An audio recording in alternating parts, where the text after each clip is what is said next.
దావీదు ఆల్రెడీ గొలియాతుని వేసేసి, ఓకే, గొలియాతుని చంపేసిన తర్వాత దావీదు రాజైన తర్వాత మరలా యుద్ధానికి వెళ్తున్నాడు. పెద్దోడైన తర్వాత యుద్ధానికి వెళ్తున్నప్పుడు ఆ 15వ వచనంలో చూస్తే ఫిలిస్తీన్లకును ఇశ్రాయేలీయులకును యుద్ధము మరలా జరగగా దావీదు తన సేవకులతో కూడా దిగిపోయి ఫిలిస్తీన్లతో యుద్ధము చేయనప్పుడు అతడు సొమ్మసిల్లేను. వాక్యం సెలవుస్తుంది, యవనస్తులు బలవంతుని చేతిలోని బాణముల వంటి వారు. బలవంతుడైన దావీదు సమస్యలు పడిపోయాడు. ముందెవరున్నారు? ఫిలిస్తీన్లే, బట్ రెఫాయీములు ఉన్నారు, ఉన్నత దేహులు ఉన్నారు.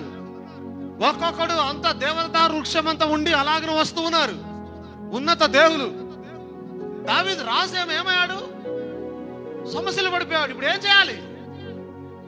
నాకు నిజంగా రాత్రి ధ్యానం చేస్తున్నాడు, దావీదు పడిపోయాడు, మరి ఇప్పుడు పరిస్థితి ఏంటి? సంఘం పరిస్థితి ఏంటి? ఉన్నత దేహి వచ్చినప్పుడు అసలైన వాడికి పడిపోతే మిగతా ఏం చేయాలి? నాకు అనిపించింది యవనస్తులు బలవంతుని చేతిలో. ఇప్పుడు బలవంతుడైన దావీదు లేదా చంపాల్సిన దావీదు ఏమంటారు సమస్యలు పడిపోతే యవనస్తులు లేచారు సంఘంలో. ఎవరు చంపారో చూడండి అక్కడ, చదవండి 16వ వచనం. అప్పుడు రెఫాయీయుల సంతతి వాడగు ఇష్బిబేనోబు అని ఒకడుండెను. కొత్తది వాని ఈటే 300 తులముల ఎత్తు ఇత్తడి గలది. 300 తులములు అంటే ఎన్ని అంటే యాక్చువల్ ఇది spear weight 300 shekels of brass in weight. Okay, తులముల ఎత్తు గలది, ఎత్తు ఇత్తడి గలది. నేను దావీదుని చంపేదనని అతడు చెప్పి ఉండేను. ఆ ఉన్నత దేహి పర్టికులర్ గా ఏమంటున్నాడు?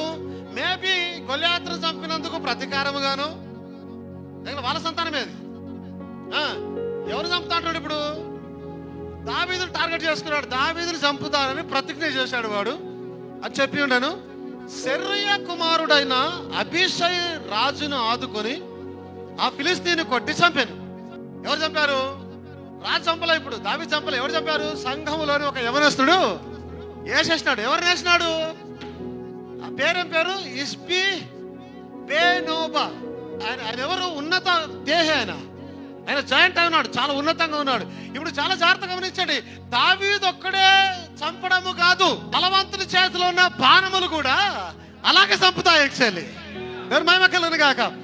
నాకు అనిపించాలి, అరే నా పరిచయంలో ఎదిగిన బలవంతులు అనేకులు ఉన్నారు ఇక్కడ. దాని స్తోత్రం కలిగినాక ఒకవేళ నేనేమైనా వీక్నెస్ పడితే నా చేతిలో ఉన్న యవనస్తులైన బలవంతులు ఎదుర్కోవడానికి సిద్ధంగా ఉంటారు లోకాన్ని అనుకున్నాను నేను. ఎందుకంటే దావీదు సమస్యలు పడిపోగా వాడు దావీదుని చంపడానికి రాగా ఏం చేస్తున్నాడు? ఒక యవనస్తుడు లేచి వన్నేసేసాడు అక్కడ. ఎవరిని? మామూలు వ్యక్తినే, ఉన్నత దేహిని వేసేసాడు అక్కడ. నేను మహిమకలను గాక. దావీదు జనులు దీన్ని చూసి ఇశ్రాయేలీయులకు దీపమాకు నీవు ఆరిపోకుండానట్లు నువ్వు ఇక మీద మాతో కూడా యుద్ధముకు రావద్దని అతని చేత ప్రమాణం చేయించిరి. దావీదు అంటున్నా, అయ్యా నువ్వు ఇంకోసారి యుద్ధానికి రావద్దు, నువ్వు లేకపోతే మాకు వెలుగు లేదు. ఏమండి, నువ్వు మా సంఘ కాపరి అయినావు, నువ్వు లేకపోతే మా పరిస్థితి అక్కడ మీ గోచరం చీకటి అయిపోతుందయ్యా, నువ్వు ఉండాలి, నువ్వు ఎట్టి పరిస్థితుల్లో ఇంకోసారి యుద్ధానికి రావద్దు అని ఆయనతో ప్రమాణం చేయించిరి. అటు తర్వాత ఫిలిస్తీన్లతో గోబు దగ్గర మరలా యుద్ధం జరగాలి. ఇప్పుడు చూడండి, ఫస్ట్ ఫిలిస్తీన్లతో జరిగిన యుద్ధంలో గొలియాతును వేసేశారు. అతడు జాయింట్, ఓకే, ఉన్నత దేహి, రెఫాయిము వంశం నుంచి వచ్చిన వాడు. రెండోసారి యుద్ధం జరగగా ఆయన పేరు అంత భయంకరంగా ఉంది, అది ఇష్బిబేనోబా అను ఉన్నత దేహిని వేసేశారు. ఓకే, దేవుని మహిమ కలుగును గాక. హల్లెలూయా. ఒకసారి చూపిస్తే చాలు, ఊకే ఆయన వేయాల్సిన అవసరం లేదు. వచ్చి ఒకసారి బోధిస్తే చాలు, ఊకే ఆయన బోధించాల్సిన అవసరం లే. ఎట్లా బోధిస్తున్నారు చూసి అలా బోధించుకోవాలి. దాని మహిమ కలుగును గాక. రెండోసారి యుద్ధం జరగగా ఇష్బిబేనోబా అను వాడిని వేసేశారు. మరలా మూడోసారి యుద్ధం జరుగుతూ ఉంది. గోబు దగ్గర మరలా యుద్ధం జరగగా హుషాతీయుడైన సిబ్బెఖాయ్ రెఫాయీయుల సంతివాడకు సఫును చంపాను. ఇప్పుడు ఈయన ఎవరు? రెఫాయీయుల సంతతి వాడకు సఫు. అంటే రెఫాయీలు ఎవరు? ఉన్నత దేహులు. ఇప్పుడు మొత్తం మన బైబిల్లో చూస్తే అక్కడ ఒక్కడే గొల్లియాతు కనిపిస్తారు కానీ నలుగురు ఉన్నారు. ఇప్పుడు అక్కడ నలుగురు దావీదుతో గొల్లియాతుతో కలిపి నలుగురు. మూడోసారి యుద్ధం జరగగా మరలా అక్కడ ఒక ఆయన చంపేశాడు ఆయన. మరలా గోబు దగ్గర ఫిలిస్తీన్లతో ఇంకొకసారి యుద్ధం జరగగా ఇప్పుడు గొల్లియాతు ఉన్నత దేహ అయితే ఆ తమ్ముడు అబ్సల్యూట్ గా అవునా వాడు బతికే ఉన్నాడు. మరి వాడు యుద్ధంలోకి ఎందుకు రాలేదు ఆ రోజు నాకు అర్థమైతలే. ఎప్పుడు దావీదు ఉన్నప్పుడు అరే అది సంథింగ్ దేవుని ప్లాన్ ఏదో ఒకటి ఉంటుంది. దేవుని మహిమకరంగా జరగాలిగా. అందరిని ఒకటిసారి వేయకుండా ఒక్కొక్కరిని వరుస బట్టి ఒక్కొక్క యుద్ధం గెలుచుకుంటా ఒక్కొక్కరిని ఒక యుద్ధంలో గెలుస్తున్నారా అంటే వాళ్ళు వేశారు గెలిచారు, వేశారు గెలిచారు, వేశారు గెలిచారు. చివరికి ఎక్కడికి వచ్చారు? మరలా గోపు దగ్గర యుద్ధం జరగగా గిత్తీయుడైన గొల్లియాతు సహోదరుని చంపెను. వాని ఈట కర్ర నేత గాని ధోని అంతా గొప్పది పెద్దది. ఇంకొక యుద్ధము గాతు దగ్గర జరిగాను. మంచి ఎత్తరి ఒకడుండెను. ఒక్కొక్కరికి చేతికి 6 వేళ్ళు 24 రేళ్ళు అతనికి ఉండెను. ఎవరి సంతతి వాడు? రెఫాయిముల సంతతి వాడు. ఏమేన్ ఇప్పుడు ఎంతమంది అయినా రోజు లెక్క పెట్టండి. గొలియాతు, ఇష్బే బెనోబు, సఫు గొల్లియాతు సహోదరుడు 5 ఇంకొక ఎత్తుగా ఉన్నాడు ఎత్తరి. ఏమంత స్తోత్రం కలిగింది కాక. ప్రధానం అంటాడు దావీదు యుద్ధానికి పోతుంటే 5 రాళ్ళు తీసుకొని పోయినాడు. యాక్చువల్లీ అంటే దావీదు అని కూడా బిడ్డ నాకు తెలుసు మీరు ఎంతమంది ఉన్నారు. యాక్చువల్ దావీదు వచ్చింది 5గురు వేసేస్తాను వచ్చినాడు. యాక్చువల్లీ ఈ రోజున బై ఫెయిత్. ఎందుకు దావీదు 5 రాళ్ళు తీసుకున్నాడంటే ప్రత్యక్షత చేత, బై రెవల్యూషన్. ఆయనకు తెలుసు 5 రాళ్ళే తీసుకొని వచ్చినాడట ఆయన ఖచ్చితంగా. ప్రయాణం చెప్పాడు 5 రాళ్ళు గ్రేస్, GRSCE గ్రేస్, 5 రాళ్ళు తీసుకొని వచ్చినాడు.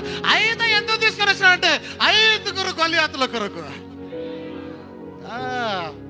నేను అట్లా బిడ్డ బతికిపోయినా రాత్రి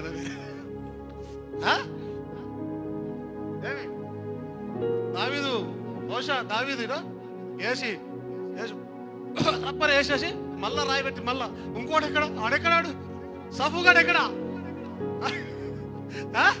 సఫుగాడు పడలేడా వీడు ఇష్టపడ్డాడు ఎక్కడ వాడెక్కడ తిరుగుతారా ఉన్నది ఏంటి ఒడిసాల తిరుగుతారా ఉన్నది.